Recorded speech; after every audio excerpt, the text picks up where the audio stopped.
this weekend marks 5 years since the Las Vegas mass shooting at the Route 91 Harvest Music Festival. It is, to date, the worst mass shooting in U.S. history. 60 people died, more than 850 injured. According to the Gun Violence Archive, there have been more than 500 mass shootings, technically, in the U.S. so far this year. What kind of people commit these horrific crimes, and what leads them to this violence? This Sunday, 9 o'clock Eastern, Court TV takes an in-depth look at the answers. Hear from psychologists, survivors, and a convicted mass shooter himself. To find out, here's a clip from Court TV. Docs presents Rampage Killers. Who was Stephen Paddock? A person that had a lot of stressors in his life.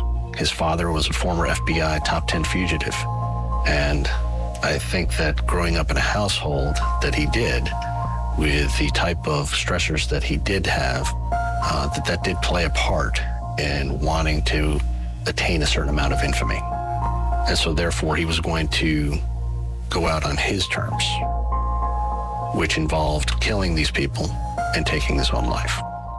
The Las Vegas shooter was kind of an enigma. He did not leave us a manifesto, which would let us know what his motivations were. But I think that may be part of the game he was playing, because he knew we'd all be wondering. For the Vegas shooter, it's a little bit unclear what that final pathway was, what made him get to the point of thinking, I'm not just gonna kill myself, I'm gonna take as many people as I can with me. A mass shooting is intended to be a final act. You don't get away with a mass shooting. The Las Vegas shooting appears almost to be experiential. The shooter is perpetrating that crime for the experience of perpetrating that crime. There were certainly things going on in that person's life that would make you believe that this was a way of going out with a bang. For more on this, let's bring in someone you're going to see in that documentary. The last person you saw there is sociologist and co-founder of the Violence Project, Dr. James Densley. Good morning, James. Really appreciate your time.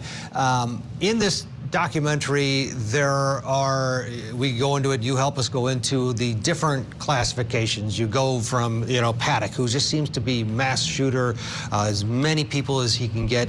And then you have these subcategories of school shootings, workplace shootings. Is there a bond that all of these shooters, a trait or something that they all have in common in what you've been able to study? Yeah, thank you. We see in our research into the lives of mass shooters that there's a pathway to this type of violence. It's often anchored in early childhood trauma. And then these individuals reach an identifiable crisis point at some point in their lives where it becomes a real existential crisis. In many ways, it's a suicidal crisis. They get to a point where they no longer care if they live or die. But there's an anger and a grievance associated with that they're projecting outward. And that's why it's a violent act. It's a homicidal act, not just a suicidal act. Many of these mass shooters also study other mass shooters. They find validation in the actions of the past mass shooters. And then, of course, it's around access to firearms and being able to actually perpetrate the crime itself.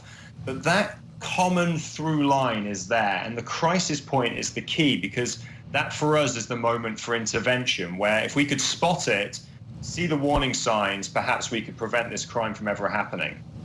There are so many. You see some video there of Nicholas Cruz, and we talk about the Parkland shooting. It's a case our viewers know well because we're covering the penalty phase of his trial.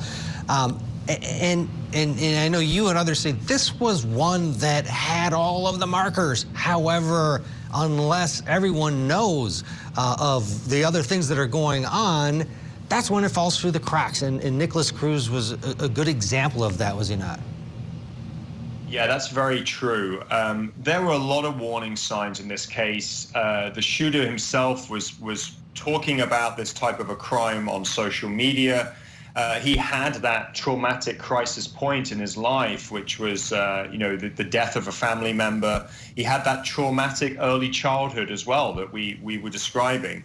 All the factors were there in terms of accessing the firearm as well. But the issue was, when there was intervention, was it effective? And were the systems in place to ensure that they were really providing the type of help and support this individual needed? So he was excluded from school, but that was not going to prevent the crime. you can't just exclude your way out of this. There has to be a more deeper intervention, so to speak. And so you're exactly right. It's about building systems to ensure that people don't fall through those cracks. And we have to learn from these past cases to ensure that they don't happen again. Yeah, it is fascinating. I know that you and your colleagues at the Violence Project have done a lot of work on this, and you can see James this weekend, Sunday, here on Court TV. It's a fantastic special, and James, thank you for taking part in not only the documentary but joining us this morning with a little preview of that.